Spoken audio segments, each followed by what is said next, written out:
2절만 한번 더한 이유가 있습니다. 오늘 말씀 제목이 방주 안에 있는 성도입니다. 방주 안에 있는 성도. 연약하고 부족해도 하나님의 응답 속에서 살아가는 성도가 있고요. 능력이 있고 열심히 사는데도 하나님의 응답 못 받고 살아가는 성도가 있습니다. 그 비밀이 무엇이냐면요, 방주 안에 있느냐 아니면 방주 밖에 있느냐, 그것에 따라서 이렇게 되는 겁니다. 방주 안에 있는 성도는 조금 부족할지라도 하나님의 응답받으며 살아가지만, 방주 밖에 있는 성도는 대단할지라도 하나님의 응답 못 받고 살아가는 것입니다. 그러므로 오늘 여러분, 하나님이 주시는 말씀을 통해 모두가 방주 안에 있는 모든 성도 되시기를 주님의 이름으로 축원합니다. 그럼 첫 번째로 방주가 뭐냐면요, 방주는 하나님이 주신 구원의 길입니다. 오늘 우리가 다 읽진 않았지만 창세기 6장을 보면 첫 번째로 하나님은 그 흑암 세상을 보면서 한탄하셨습니다. 하나님이 처음에 세상을 지으셨을 때는 하나님이 보시기에 좋았더라라고, 심히 좋았더라 그랬는데, 이 창세기 6장의 세상을 보면서는 한탄을 하셨어요. 지은 것을. 왜 그러냐면 창세기 6장 2절에 보니까 하나님의 아들들이 사람의 딸들의 아름다움을 보고 자기들이 좋아하는 모든 여자를 아내로 삼는지라. 하나님의 아들들은 언약을 붙잡은 하나님의 자녀를 의미하고요, 사람의 딸들은 언약을 버린 불신자를 의미합니다. 그런데 하나님의 자녀들이 언약을 놓치고 불신자의 외적인 좋은 점인 외모, 그리고 물질, 배경, 이런 거를 선택해서 이제 결혼을 한 거예요. 우리가 주의할 점이 뭐냐면, 불신자의 외적인 것을 보고 결혼하는 것은 썩어질 것에 인생을 바치는 것과 같습니다. 또한 우리가 불신자처럼 육신적인 것에 인생을 거는 것도 썩어질 것에 인생을 바치는 것입니다.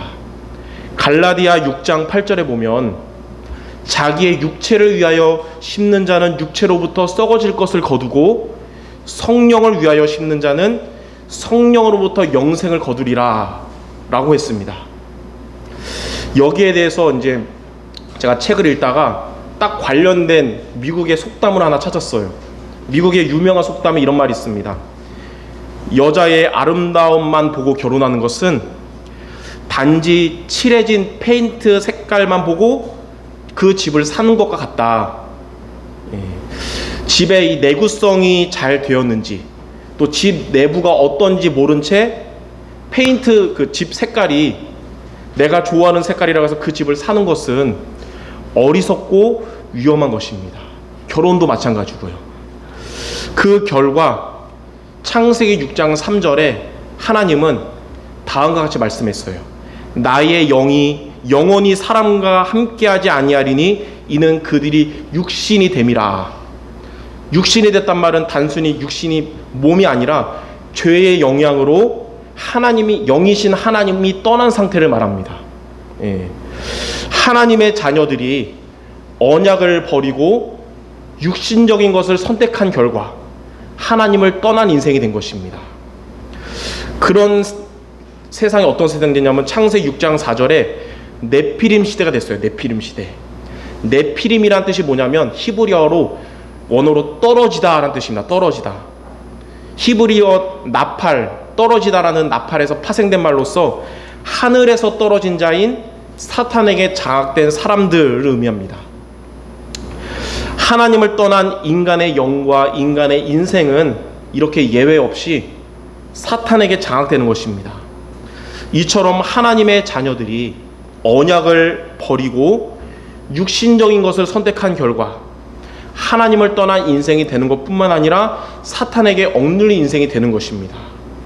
그러므로 복음을 가진 우리 사랑하는 성도 여러분들은 네피림 시대 사람들처럼 육신적인 것을 위해 살지 말고 언약을 붙잡고 말씀을 따라가는 성도 모두 되시기를 주님의 이름으로 축원합니다. 이렇게 사탄에게 장악된 네피림 시대의 세상을 보면서 하나님은 창세기 6장 5절에 여호와께서 사람의 죄악이 세상에 가득함과 그의 마음으로 생각하는 모든 계획이 항상 악할 뿐임을 보시고 세상을 지으셨음을 한탄하신 것입니다. 하나님을 떠나서 사탄에게 장악된 사람들의 생각하는 것과 행동하는 것은 하나님과 반대되는 그런 죄의 방향으로 가게 되는 것입니다. 자, 이와 같이 여기서 우리가 중요한 교훈이 있어요. 하나님의 사람들이, 언약 가진 우리가 언약을 버리고 육신적인 것을 선택하고 살아가는 것은 드라마에 나오는 것처럼 로맨스, 지상낙원, 파라다이스 이런 게 절대로 아닙니다. 그것은 하나님을 떠난 인생이고 사탄에게 억눌린 인생이며 죄의 인생이 되는 거예요. 광명의 천사처럼 가장에서 속이는 사단에게 속지 않는 여러분 되기 바랍니다. 노아가 살던 네피림 시대가 이러한 시대가 됐기 때문에 하나님은 세상을 지으셨음을 한탄하신 겁니다. 하나님이 처음에 창세기 1장에 세상을 지으셨을 때는 하나님 보시기에 심히 좋았지만 네피림 시대의 사람들의 모습을 보시고는 세상을 지으셨음을 한탄하신 겁니다. 자, 그런데 두 번째로 하나님은 그런 세상에서 이 노아라는 사람을 흑암 세상으로부터 구원을 하셨습니다. 노아는 창세기 6장 8절에 보니까 노아는 여호와께 은혜를 입었더라 라고 나와 있어요. 노아가 여호와께 은혜를 입었다는 말이 무슨 말이냐면요, 하나님은 은혜의 하나님이라신 것을 알고 믿었다는 것입니다. 은혜의 언약을 붙잡았다는 거예요. 세상 사람들이 하나님과 반대되는 육신적이고 세상적이고 죄악적인 길을 걸어갈 때 노아는 하나님의 은혜 언약이신 여자의 후손을 붙잡고 살아갔다는 것입니다. 그래서 하나님은 이 흑암 세상을 심판하시기로 하셨지만 언약을 붙잡은 노아를 심판으로부터 구원하시기로 하신 것입니다. 창세기 6장 9절에 보면 노아는 의인이요 당대의 완전한 자라라고 했습니다. 이 의인이라는 것을 우리가 잘 알아야 되는데, 의인이라는 것은 죄가 없거나 흠이 없는 사람이 아닙니다. 전도서 7장 20절에 보면, 전도서 7장 20절에 선을 행하고 전혀 죄를 범하지 아니하는 의인은 세상에 단 한 사람도 없다고 나왔어요. 그래서 의인이란 타락한 이런 시대적인 상황 속에서도 언약을 놓치지 않고 언약 중심으로 살아가는 자를 의인이라고 하나님은 말씀하시는 겁니다. 하나님은 착한 사람을, 또 죄짓지 않는 사람을 의인이라고 말씀하지 않으세요. 하나님은 언약을 붙잡고 살아가는 성도를 의인이라고 보시는 겁니다. 저와 여러분이 하나님 앞에서는 실수도 많이 하고 가끔 죄도 짓고 연약할지라도 그리스도의 보혈로 인하여 하나님은 연약한 우리를 의인이라고 칭하신 겁니다. 이사야 1장 18절에 보면 너희의 죄가 주홍같이 붉을지라도 눈과 같이 희어질 것이요 지동같이 붉을지라도 양털같이 희게 되리라. 요한일서 1장 7절에는 예수의 피가 우리를 모든 죄에서 깨끗하게 하실 것이라 그랬습니다. 여러분, 이 시골에 가면 밭에 인분이나 이런 걸로 거름을 주잖아요. 그러면 냄새나고 더러워 보이거든요. 근데 겨울에 눈이 내린단 말이죠. 그 위에 눈이 내리면 하얗게 덮어버리면 우리는 볼 때 그 안에는 더러워도 눈으로 인해서 깨끗하게 보이잖아요. 우리의 의가 하나님 앞에는 죄와 저주로 인해서 더러운 상태일지라도 그리스도의 십자가에서 흘리신 그 피로 덮어버렸기 때문에 하나님은 그리스도로 인하여 우리를 의롭다고 말씀하신 겁니다. 노아도 우리와 같은 사람이기 때문에, 노아도 천사가 아니잖아요. 성격도 있고 많은 삶을 살면서 실수도 하고 죄도 가끔 짓는 등 행위가 완전하지 못했지만 여자의 후손 언약을 붙잡았기 때문에 하나님은 그를 뭐라고 불렀냐면 의인이요 완전한 자라고 말씀한 겁니다. 그 안에 계신 그리스도로 인하여. 그런 하나님은 세 번째로 노아에게 방주를 만들라고 말씀하셨습니다. 오늘 우리가 읽은 성경 본문 창세기 6장 14절에 보면 너는 고페르나무로 너를 위하여 방주를 만들되 그 안에 칸들을 막고 역청을 그 안팎에 칠하라. 방주는 뭐냐면요, 홍수로 인한 죽음으로부터 인류의 생명을 보존시킨 것으로서 방주는 무엇을 의미하냐면 인류를 사탄의 멸망으로부터 구원하신 그리스도를 의미합니다. 방주 안에 있는 성도가 되란 말은 그리스도 안에 있는 성도가 되란 말입니다. 방주는 히브리어 원어로 테바라고 합니다. 테바. 방주가 히브리어 원어로 말하면 테바예요. 테바의 뜻이 뭐냐면, 테바는 배인데 어떤 배냐면 운전하는 시설이 없는 배예요. 배에 보통 운전하는 시설이 있어야 되잖아요. 운전하는 시설이 없는 배를 테바라고 합니다. 그래서 방주는, 하나님이 노아에게 방주를 만들라고 했던 그 방주는 운전해서 가는 배가 아니라 다만 물 위에 떠 있는 배를 의미합니다. 방주를 운전하는 시설이 없다는 것은 방주의 운영자가 사람이 아니라 오직 하나님이시라는 것을 의미하는 것입니다. 그러므로 방주 안에 있는 노아의 가족이 이 홍수 속에서 방주 안에서 이게 어느 쪽으로 갈까 막 이렇게 운전한 게 아니라 전적으로 하나님을 바라보면서 방주 안에서 하나님의 인도를 받았듯이 그리스도 안에 있는 저와 여러분들도 인본주의 쓰지 말고 성령 인도 받는 여러분 되시길 바랍니다. 프라운스라는 교회사의 인물은 이렇게 말씀했어요. 그리스도를 쫓았던 사람들 중에 길을 잃어버린 사람은 단 한 명도 없다. 여러분들 그리스도 안에 있는 여러분이 된다면 인생의 길을 방황하는 일은 결탄코 없을 것입니다. 왜냐하면 그리스도 되신 예수님이 요한복음 14장 6절에 이렇게 말씀하셨기 때문입니다. 내가 곧 길이요 진리요 생명이니 나로 말미암지 않고는 아버지께로 올 자가 없느니라. 우리 인생의 길이 되시고 구원의 방주 되시는 그리스도를 믿고 의지하고 바라보는 우리 모든 성도 되시기를 바랍니다.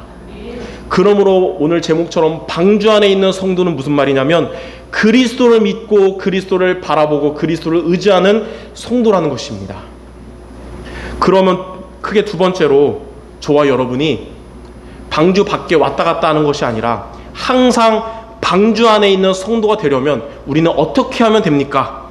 우리가 항상 그리스도를 믿고 의지하고 바라보는 성도가 되려면 우리는 어떻게 인도를 받으면 될 것일까요?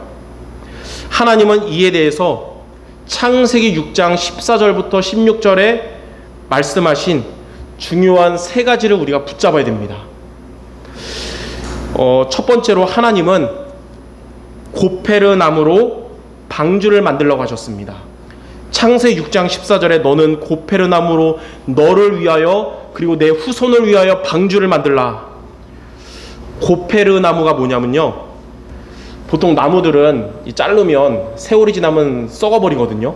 근데 고페르 나무는 세월이 흘러도 변하지 않고 썩지 않는 잣나무를 의미합니다. 잣나무.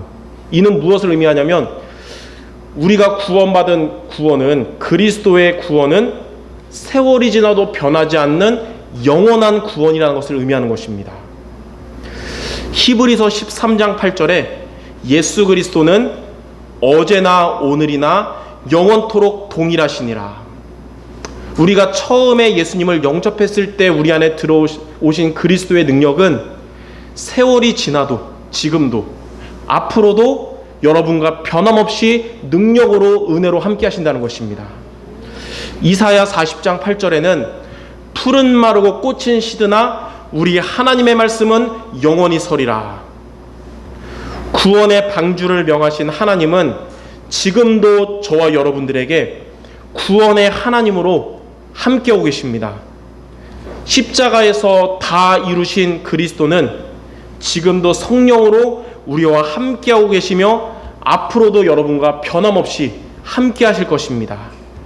그러므로 첫 번째로 항상 방주 안에 있는 성도가 되려면 썩지 않는 고페르 나무처럼 우리를 구원하신 그리스도께서 지금도 앞으로도 함께 한다는 사실을 잊지 말아야 합니다.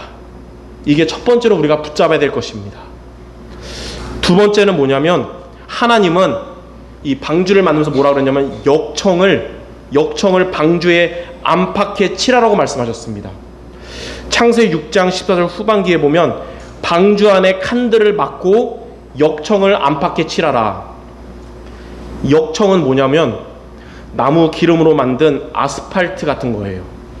홍수의 물이 방주 안으로 침입할 수 없도록 하는 것으로, 이게 뭘 의미하냐면 그리스도께서 사탄과 죄와 지옥으로부터 완전하게 구원하신 것을 의미합니다.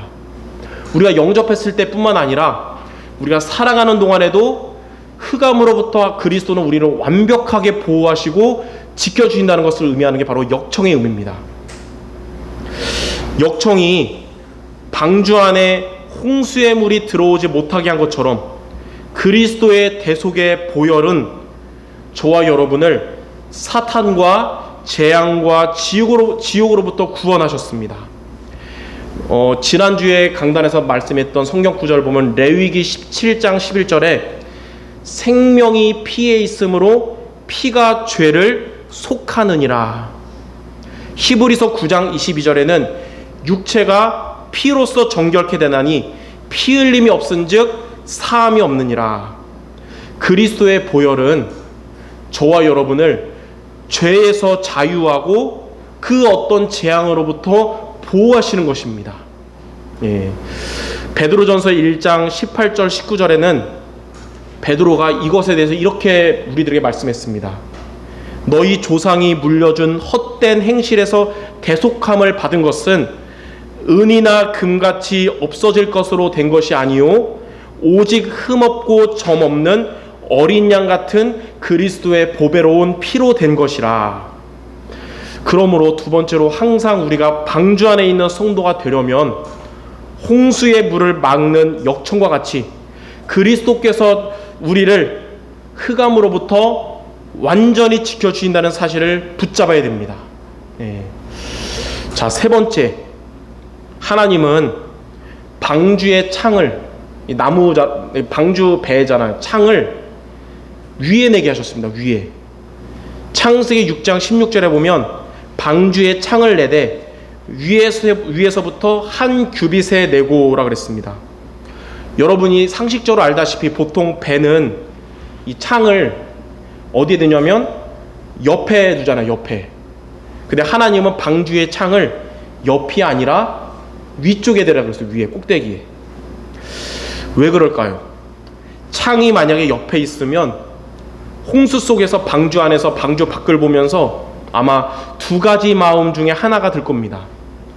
홍수 속에서 이 멸망하는 세상을 보면서 혹시 그 물이 여기로 넘치는 거 아니야 하는 두려움과 염려와 불안에 빠지든지, 아니면 방주 밖의 세상을 향한 그리움과 그 유혹의 마음이겠죠. 그래서 하나님은 우리에게 방주의 창을 옆이 아니라 위에 두게 한 겁니다. 방주의 창을 옆이 아니라 위쪽에 두게 하신 이유는 우리 성도들의 시선이 항상 하나님을 향하게 하라는 뜻입니다. 히브리서 12장 2절에 보면 이 세상에 대한 염려에 빠진 성도들에게 뭐라 그랬냐면 믿음의 주요 온전하게 하시는 이인 예수를 바라보자, 이런 말씀처럼 우리는 항상 구원의 해답 대신 그리스도를 바라봐야 될 줄 믿습니다. 그리스도를 안 바라보고 세상을 바라보면 우리의 판단 기준이 잘못됩니다. 성령 인도가 아니라 다른 방향으로 갈 수가 있어요. 그래서 하나님을 바라봐야 되는 것입니다. 이사야 40장 31절에 오직 여호와를 앙망하는 자는 새 힘을 얻는다는 말씀처럼 저와 여러분은 세상이 아니라 영적인 힘을 주시는 하나님을 바라봐야 됩니다. 우리는 마음의 창을 세상이 보이는 옆에 두지 말고 우리의 마음의 창을 하나님을 바라보는 위에 두시길 바랍니다. 그것이 바로 방주 안에 있는 성도의 자세입니다. 그러면 여러분에게 세상의 유혹이 올지라도 무너지지 않을 것이며, 혹 문제나 어려움이 여러분에게 찾아올지라도 하나님이 지켜주시고 여러분 흔들리지 않게 될 줄 믿습니다. 고린도 후서 4장 8절 9절에 그리스도를 의지하고 바라보는 자는 사방으로 우겨쌈을 당하여도 쌓이지 않게 됩니다.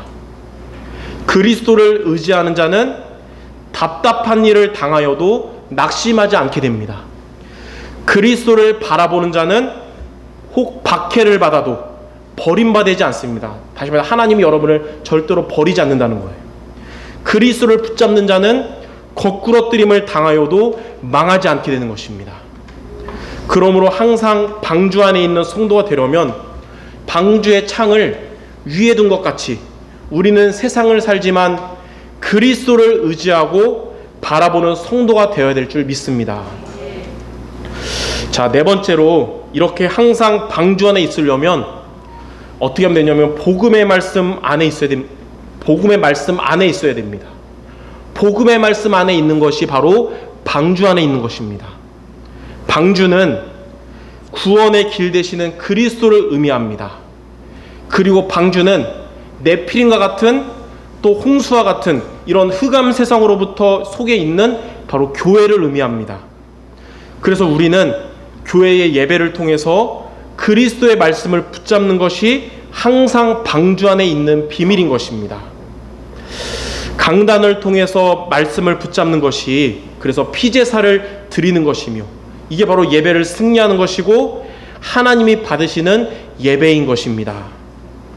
에스겔서 37장에 나온 것처럼 마른 뼈다귀에 하나님의 말씀을 대언하니까 큰 군대가 된 것처럼 하나님의 말씀을 우리가 받으면 우리의 메마른 영적인 상태가 영적 서밋의 상태 되도록 하나님께서 변화시켜 주실 것입니다.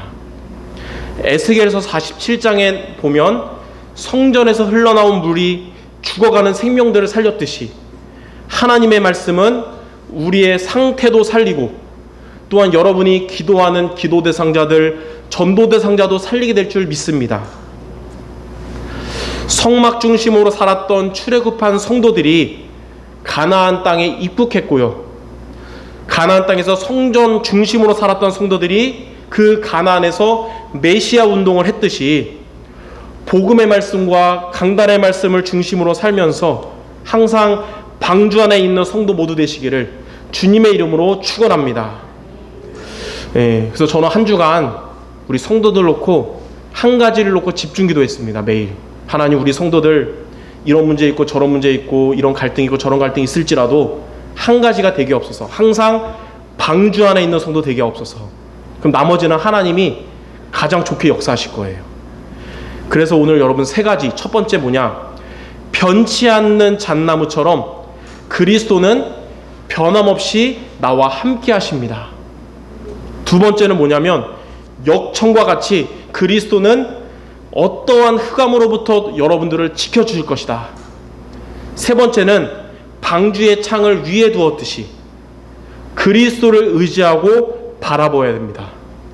이 세 가지의 말씀을 여러분 잊지 말고 날마다 붙잡는 우리 모든 성도 되시기를 바랍니다. 이게 바로 항상 방주 안에 있는 성도의 모습인 것입니다. 자, 그럼 마지막 세 번째로 우리가 방주 안에 있는 이런 성도가 되면 어떻게 될까요? 첫 번째로 시냇가에 심은 나무와 같이 형통한 자가 됩니다. 형통한 자. 시편 1편 3절에 그는 시냇가에 심은 나무가 철을 따라 열매를 맺으며 그 잎사귀가 마르지 아니한 같으니 그가 하는 모든 일이 다 형통하리로다. 자, 아무리 잘난 사람일지라도 방주 밖에 있는 사람은 홍수 속에서 죽임을 당했었어요. 그러나 아무리 연약할지라도 방주 안에 있는 사람들은 홍수 속에서 구원을 받았습니다. 방주 밖에 있는 사람은 바람에 나는 겨와 같지만 방주 안에 있는 사람은 시냇가에 심은 나무와 같아서 하는 모든 일들이 다 형통하게 되는 것입니다. 항상 방주 안에 있는 여러분들의 모든 일들, 여러분들의 모든 만남, 모든 문제까지도 하나님은 말씀을 통해서 다 형통하게 하실 줄 믿습니다. 두 번째로 방주 안에 있는 성도가 되면 포도나무에 붙어있는 가지와 같이 하나님의 응답을 받게 됩니다. 요한복음 15장 5절에 나는 포도나무요 너희는 가지라. 그가 내 안에 내가 그 안에 거하면 사람이 열매를 많이 맺나니 나를 떠나서는 너희가 아무것도 할 수 없음이라. 아무리 좋은 나무까지일지라도 포도나무에서 분리돼 버리면 말라 죽게 되지만, 약한 나무까지라도 포도나무에 붙어만 있으면 꽃을 피우고 열매를 맺게 됩니다. 요한복음 15장 7절에 보면 너희가 내 안에 내 말이 너희 안에 거하면 무엇이든지 원하는 대로 구하라. 그리하면 이루리라. 방주 밖에 있는 신자는 포도나무에 분리된 가지와 같지만, 방주 안에 있는 신자는 포도나무에 붙어 있는 가지 같아서 무엇이든지 원하는 대로 구하면 하나님께서 이루어 주실 것입니다. 다시 말해서 방주 안에 있을 때 하나님은 기도 응답을 주신다는 거예요. 그러므로 항상 방주 안에 있으면서 여러분들 하나님의 응답 속에서 살아가는 모두 성도 되시기를 바랍니다. 자, 마지막 세 번째 보니까 방주 안에 있으면 영혼이 잘된 같이 범사가 잘되고 강건하게 됩니다. 요한 3서 1장 2절에 사랑하는 자여 내 영혼이 잘된 같이 내가 범사에 잘되고 강건하기를 내가 간구하노라. 방주 안에 있는 성도가 바로 영혼이 잘된 성도입니다. 방주 안에 있는 성도가 방주 안에 있으면 영혼이 잘된 같이 범사가 잘되고 강건하게 되는 것입니다. 요셉은 비록 노예로 갔지만, 또 억울하게 누명 쓰고 감옥에 갔지만 그는 변함없이 방주 안에 있었습니다. 그러니까 요셉은 노예로 갔을 때나 감옥으로 갔을 때나 변함없이 하나님이 함께 하심으로 그곳에서도 형통한 자가 되었습니다. 다윗은 이 악신들린 사울왕으로 인해서 도피 생활을 하고 위기 속에 있었지만 다윗은 그 속에서도 방주 안에 있었습니다. 그래서 사망의 음침한 골짜기로 다녔어도 해를 두려워하지 않은 것은 주께서 함께 하셨기 때문입니다. 바울은 나쁜 짓을 해서가 아니라 복음을 전했기 때문에 깜깜한 로마 감옥 안에 있었지만 그곳에서도 바울은 방주 안에 있었습니다.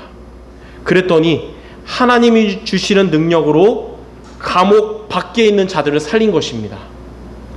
이처럼 여러분들이 지금 혹 어떠한 상황 가운데 있든지 방주 안에 있는 성도 모두 되시길 바랍니다. 하나님은 여러분을 범사에 잘되고 강건하게 하실 줄 믿습니다. 저는 이번 주 그저께 와이프와 아이들이 처제와 함께 부산을 갔어요. 그래서 이제 화요일 날 올라오거든요. 내일 모레. 그래서 겉으로는 보고 싶다 하지만 속으로는 1년에 한 번 있는 휴가다 하면서 좋았거든요. 근데 이제 단점이 있었어요. 밥해 먹는 게 귀찮은 거예요. 그래서 오늘 아침에 그 남아있는 냉장고에 있는 카레를 남은 밥을 해서 먹었는데 카레가 상태가 좀 안 좋았는지 아침에 좀 상태가 안 좋았어요. 그래서 앉아있을 때부터 좀 되게 좀 안 좋았거든요. 그래서 하나님께 기도했습니다. 하나님, 오늘 계속 안 좋아도 좋으니까 강단 말씀 할 때만이라도 제발 멀쩡하게 해달라고. 하나님이 응답하셨어요. 다 치유된 것 같아요. 예. 그때 깨달았습니다. 그래서 목회자는 신부처럼 독신으로 살지 말고 가정이 있어야 교회 사역을 온전하게 할 수 있구나. 예. 자, 결론입니다. 미국의 로버트 슐러 목사님은 이렇게 말씀했습니다. 그리스도 안에 있는 삶은 끝없는 소망이고 그리스도 밖에 있는 삶은 소망이 없는 끝이다 라고 말했어요. 그리스도 밖에 있는 삶이란 무엇일까요?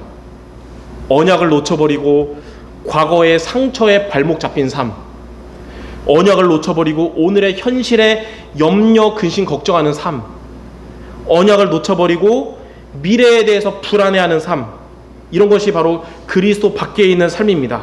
그러한 삶은 소망 없는 끝입니다. 그러므로 여러분의 삶은 그리스도 안에 있는 삶이 되기 바랍니다.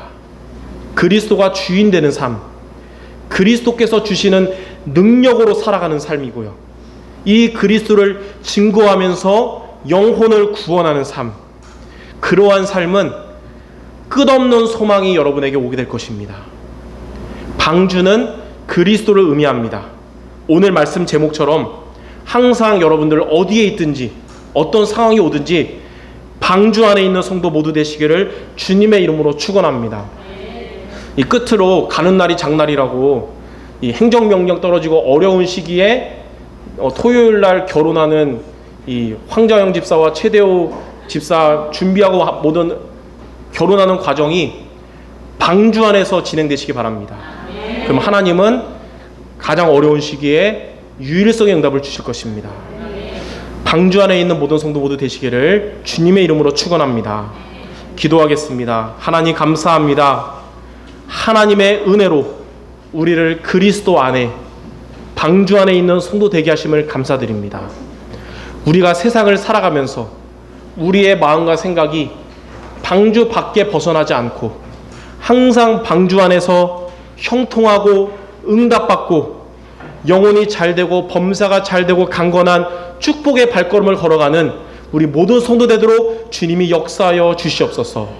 특별히 요즘은 시대가 어렵고 재앙이 있는 시대지만 애굽의 10가지 재앙 중에서도 언약의 백성들이 있었던 고센 땅을 주님이 지켜주신 것처럼 언약의 피를 바르고 방주 안에 있는 우리 성도들을 지켜주시고 우리 교회가 정말로 우리 성도들을 살리고 이 지역을 살리고 세계복음화하는 하나님이 원하시는 교회가 되도록 주님이 축복하여 주시옵소서.